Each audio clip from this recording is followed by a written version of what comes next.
Anderson Cooper was being dragged away in handcuffs by FBI agents who were convinced that America's most trusted news anchor had just committed murder in broad daylight outside the Waldorf Astoria Hotel in Manhattan. The 56-year-old CNN journalist found himself facing life in federal prison while Agent Rebecca Martinez read him his Miranda rights, convinced that the silver-haired reporter had finally snapped under the pressure of decades covering humanity's darkest stories. But what Agent Martinez and her federal task force didn't know was that Anderson Cooper hadn't murdered anyone. He had just killed a professional assassin who was 30 seconds away from shooting the President of the United States, and his split-second decision to take a life had prevented the most catastrophic political assassination in American history. The day had started as a routine assignment for Anderson Cooper, who was in New York to interview Treasury Secretary Janet Yellen about the administration's economic policies. The interview was scheduled to take place at the Waldorf Astoria, where Secretary Yellen was staying during a series of meetings with international finance ministers. Cooper had arrived early, as was his habit, to review his notes and prepare for what he expected to be a straightforward policy discussion. But as Cooper waited in the hotel's elegant lobby, reviewing his questions about inflation and interest rates, he noticed something that immediately triggered the instincts he had developed during 25 years of covering conflicts, disasters, and dangerous situations around the world.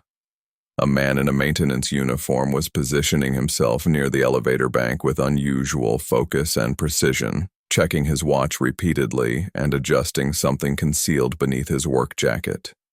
The maintenance worker's behavior reminded Cooper of security details he had observed while covering presidential events, except this man was clearly nervous and kept scanning the room in ways that suggested surveillance rather than routine building maintenance. More concerning, Cooper recognized the man's positioning and timing suggested he was preparing for someone specific to arrive. Someone important enough to justify the intense concentration and careful preparation. Cooper's suspicions intensified when he overheard hotel security discussing the package's early arrival and route modifications due to scheduling changes. In his experience covering high-level government events, package was often code for a protected official, and route modifications usually meant someone very important was arriving ahead of schedule. The combination of the suspicious maintenance worker and the security modifications set off every alarm bell in Cooper's experienced mind. Using his press credentials and years of experience navigating security situations, Cooper approached hotel security to inquire about the schedule changes and whether they involved Secretary Yellen's arrival. What he learned made his blood run cold. The package arriving early wasn't the Treasury Secretary. It was President Biden himself who had decided to make an unscheduled stop at the hotel to personally thank the international finance ministers for their cooperation on global economic initiatives. The president's unscheduled appearance meant that his normal security protocols had been compressed and modified, creating exactly the kind of vulnerability that professional assassins studied and exploited. Cooper realized that the nervous maintenance worker wasn't preparing for a routine repair job. He was positioning himself to intercept a presidential route that had been changed at the last minute, giving security teams less time to sweep and secure the area. Cooper immediately tried to contact hotel security and Secret Service agents, but the chaos of accommodating an unscheduled presidential visit meant that communication channels were overloaded, and his warnings were dismissed as media interference. "Mr. Cooper, we appreciate your concern, but we have this situation under control," a harried Secret Service agent told him. "Please maintain your distance and allow us to do our jobs."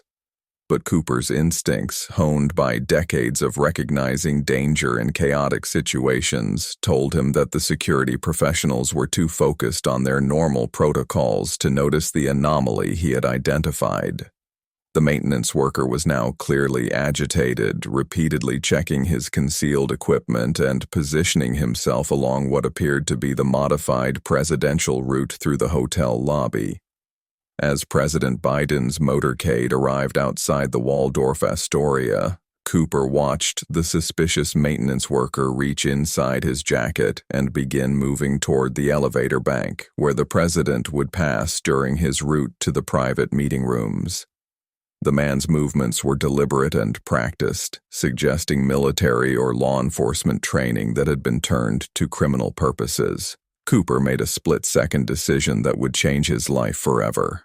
Rather than continue trying to alert security officials who were too busy to listen, he began following the maintenance worker, staying close enough to intervene if his worst suspicions proved correct. As a journalist, he had no training in security or law enforcement, but as a human being, he couldn't stand by and watch if someone was about to attempt to kill the president. The maintenance worker positioned himself behind a marble column that provided perfect concealment while offering a clear shot at the elevator doors where President Biden would appear within minutes. Cooper could now clearly see that the man was holding a compact rifle with a scope, professional assassination equipment that could kill the president before security agents could react. "Sir, stop what you're doing!" Cooper shouted, abandoning any pretense of subtlety as he realized the assassination attempt was about to begin. "You're about to commit an act of terrorism!" His warning caused the would-be assassin to spin around in surprise, but instead of surrendering, the man immediately raised his weapon and aimed it directly at Cooper, clearly prepared to kill anyone who interfered with his mission. What happened next unfolded in the kind of slow-motion clarity that victims of violence often describe. The assassin's finger was moving toward the trigger when Cooper, acting on pure survival instinct and desperation to prevent a national catastrophe, lunged forward and grabbed for the weapon. The two men crashed to the marble floor in a violent struggle for control of the rifle. During the struggle, the rifle discharged twice, once into the ceiling and once into the assassin's chest as Cooper desperately tried to point the weapon away from himself and the approaching presidential entourage. The second shot killed the would-be assassin instantly, just as President Biden emerged from the elevator bank less than 20 feet away, completely unaware of how close he had come to death. The sound of gunshots in the hotel lobby immediately triggered lockdown protocols, with Secret Service agents surrounding President Biden and rushing him to safety while FBI tactical teams swarmed the building. From their perspective, they had arrived to find Anderson Cooper standing over a dead body with a rifle nearby, making him the obvious perpetrator of what appeared to be a failed assassination attempt. "Drop your weapon and get on the ground," screamed Agent Rebecca Martinez as she approached Cooper with her service pistol drawn. Cooper, still in shock from the life-or-death struggle and the realization that he had just killed another human being, slowly raised his hands while trying to explain what had actually happened. "Agent Martinez, that man was about to shoot the president. I'm not the assassin. I stopped the assassin." But Agent Martinez was operating under crisis protocols that prioritized securing threats over understanding complex explanations. She saw a civilian standing over a dead body near the president's location, holding what appeared to be the murder weapon, making claims that sounded like desperate lies from someone caught in the act of committing the ultimate crime. "Mr. Cooper, you're under arrest for the murder of..." Martinez paused as she checked the dead man's identification. "Michael Thompson, and for conspiracy to assassinate the President of the United States. You have the right to remain silent, and I strongly suggest you use that right." The charges carried the death penalty, and the evidence seemed overwhelming. Cooper had been found standing over the victim with the murder weapon in his hands. As handcuffs were applied and Cooper was led away from the scene, he could see President Biden being evacuated through a side exit, alive and unharmed, but completely unaware that his life had just been saved by a journalist who was now being arrested for the very crime he had prevented. The irony was devastating. Cooper had sacrificed his freedom and reputation to protect the president, only to be treated as the threat he had eliminated. "Agent Martinez, please listen to me," Cooper said as he was being loaded into a federal transport vehicle. "Check the security cameras. Review the evidence. That man was positioned to assassinate the president, and I stopped him. I'm not a killer. I'm a journalist who prevented a national catastrophe." But his pleas fell on deaf ears as agents focused on processing what they believed was an open and shut murder case. News of Anderson Cooper's arrest for murder and attempted presidential assassination spread around the world within minutes, creating a media firestorm that dominated every news channel and social media platform.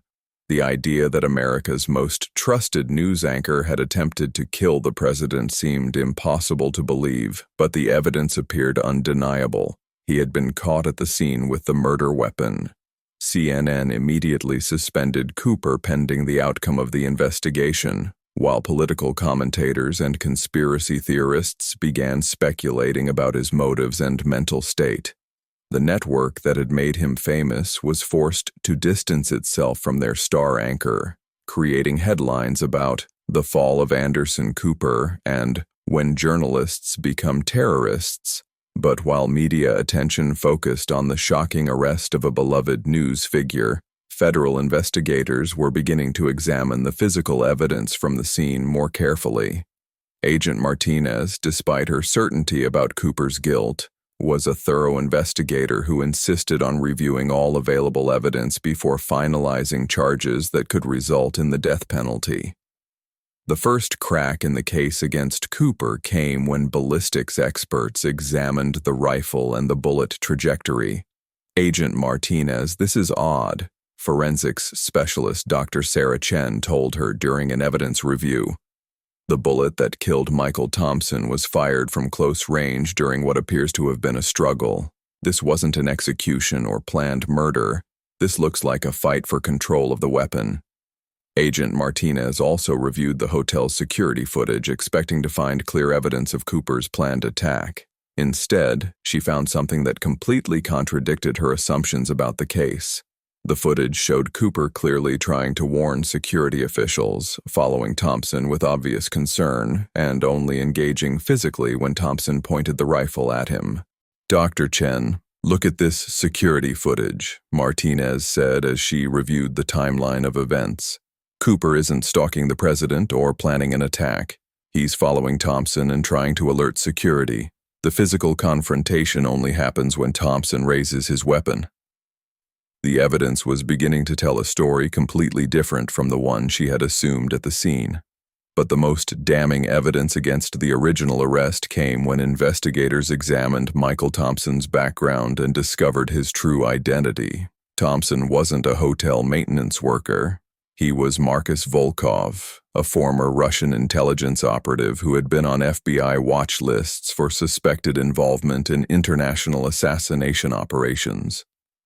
"Agent Martinez, we have a major problem," Assistant Director Robert Hayes told her during an urgent briefing. "The man Cooper killed wasn't an innocent maintenance worker. Marcus Volkov was a professional assassin with connections to foreign intelligence services. If Cooper was fighting with him for control of a weapon, he may have prevented an actual assassination attempt." The discovery of Volkov's true identity immediately transformed the investigation from a murder case into a national security analysis. FBI counterintelligence experts began reviewing Volkov's communications, travel patterns, and financial records, uncovering evidence of a sophisticated assassination plot that had been weeks in the planning. Agent Martinez found herself in the humiliating position of having arrested a hero while the real assassination plot had nearly succeeded. "Assistant Director Hayes, are you telling me that Anderson Cooper actually prevented the assassination of the president while I was arresting him for murder?" The question carried the weight of a career-defining mistake that had almost compromised national security. Within 48 hours of Cooper's arrest, federal investigators had assembled overwhelming evidence that he had indeed prevented a presidential assassination. Volkov's communications revealed detailed planning for the attack, including reconnaissance of the hotel, study of presidential security protocols, and coordination with handlers who appeared to be foreign intelligence operatives. Cooper was released from federal custody with a formal apology from the FBI and Department of Justice, but the damage to his reputation and career had already been done. The man who had risked his life to save the president had been publicly branded as a potential assassin, creating lasting questions about his judgment and mental state that would follow him for years. Mr. Cooper, the United States government owes you an enormous debt of gratitude and a profound apology, FBI Director Christopher Wray told him during a private meeting. Your actions prevented what could have been the most devastating attack on our democracy in generations. We failed to recognize your heroism and instead treated you as a criminal. President Biden personally thanked Cooper during a private meeting at the White House, acknowledging that the journalist's quick thinking and courage had saved his life. Anderson, you didn't just save my life, you saved our democracy, the president told him. The American people owe you a debt that can never be fully repaid. The revelation that Cooper had prevented a presidential assassination rather than attempting one created a massive reversal in public opinion and media coverage. The same networks that had condemned him as a potential terrorist now hailed him as a national hero, though Cooper himself remained deeply affected by the experience of killing another human being, even in defense of the president. Agent Martinez personally apologized to Cooper for her role in his arrest, acknowledging that her rush to judgment had nearly allowed the real assassination plot to be forgotten while an innocent hero was prosecuted. Mr. Cooper, I made assumptions based on appearances rather than evidence, and I nearly destroyed the life of someone who saved our president. The investigation into the assassination plot revealed a sophisticated international conspiracy involving multiple foreign operatives and domestic accomplices who had been planning to eliminate President Biden and create chaos in American leadership. Cooper's intervention had not only saved the president's life but had also exposed a network that posed ongoing threats to national security. Marcus Volkov's assassination network was ultimately dismantled through an international operation involving multiple intelligence agencies, leading to arrests in 6 countries and the exposure of foreign efforts to destabilize American democracy through targeted killings of government officials. 6 months after the incident, Cooper was awarded the Presidential Medal of Freedom, the nation's highest civilian honor, for his role in preventing the assassination and protecting American democracy. The ceremony was attended by federal officials who had initially arrested him, demonstrating the complete transformation in understanding of his actions. Cooper returned to CNN with enhanced credibility and respect, using his experience to report on national security issues and the challenges of protecting democracy in an era of international threats. His first-hand experience with assassination attempts gave him unique insights into the dangers facing American political leaders. The incident led to significant improvements in presidential security protocols, particularly regarding unscheduled appearances and the screening of maintenance and service personnel at venues where the president might appear. Cooper's observations about security vulnerabilities became part of Secret Service training materials. Agent Martinez was promoted following her thorough investigation of the assassination plot, but she used her experience with the Cooper case to advocate for better training on recognizing the difference between threats and heroes in crisis situations. Her mistake became a learning opportunity for law enforcement agencies across the country. 1 year after the incident, Cooper spoke at the FBI Academy about the importance of trusting citizen reports and recognizing that sometimes heroes don't look like what law enforcement expects.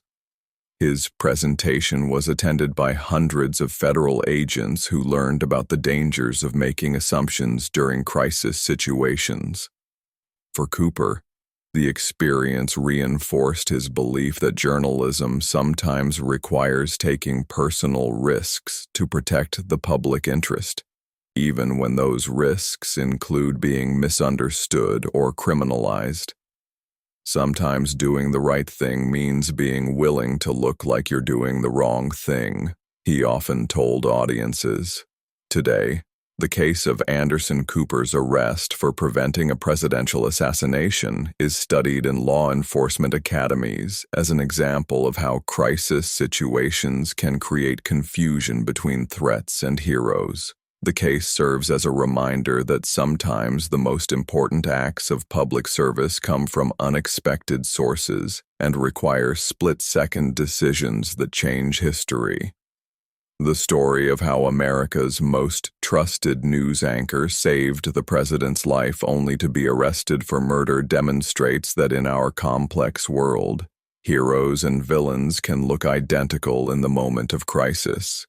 Cooper's willingness to risk everything to protect democracy reminds us that sometimes the most important journalism happens not with a camera or microphone, but with courage and action when the stakes are highest.